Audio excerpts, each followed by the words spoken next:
పాశమైలారం బాధితుల కోసం రంగంలోకి దిగిండు హరీష్ రావు. ఆఫీసర్లకు సుక్కలు చూపెట్టిండు అనుకో రాదుండ్రి.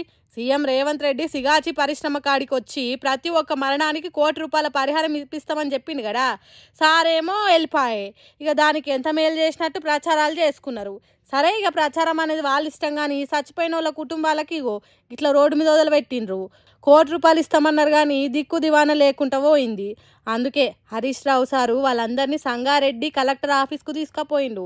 పాపం ₹1 కూడా రానోళ్ళు ఎంత బాధలు ఉన్నారో ఏమో. మరి సీఎం సార్ చెప్పినాక కూడా ఎందుకు ఇవ్వలేదు కావచ్చు. ఫ్యాక్టరీ ఓనర్లు ఇచ్చినా నడిమిట్ల ఎవరన్నా తిన్నారా, లేకపోతే ఆపదలు ఉన్న వాళ్ళని సర్కారు పట్టించుకుంటలేదా, ఎందుకు ఇట్లా వీళ్ళని గాలికి వదిలేసిండ్రు, ఒక ఇంట్లో మంచి చచ్చిపోతే ఎంత బాధ ఉంటుందో తెలియదా అనే క్వశ్చన్లు రేజ్ అవుతున్నాయి ఇప్పుడు తెలంగాణ పబ్లిక్ అందరికీ. అంత పెద్ద సీఎం పదవిలో ఉన్న రేవంత్ రెడ్డి వచ్చి చెప్పినాక కూడా ఎందుకు ఇవ్వలేదు కావచ్చు. అసలే సీఎం రేవంత్ రెడ్డి మాట అంటే శాసనము. ₹1,00,00,000 వస్తాయి అన్నాడు, రానే లేవు అవి. మరి అవి విడుదల చేస్తే నడిమిట్ లెవెల్ అన్నది తిన్నరా, లేకపోతే ఈ విడుదల చేయలేరా అనేది వాళ్ళకే తెలవాలే. కానీ ₹1,00,00,000 రాక ఆ కుటుంబాలు మొత్తం రోడ్డున పడ్డాయి.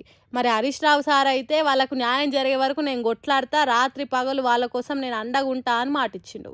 మరి దీని మీద సర్కారు ఎసొంటి రిప్లై ఇస్తుంది, ఈయనట్టు వదిలేస్తుందా అనేది ముందే చూడాలిగా. పాపం ఆ బాధితులకు న్యాయం జరగాలి దేవుడా.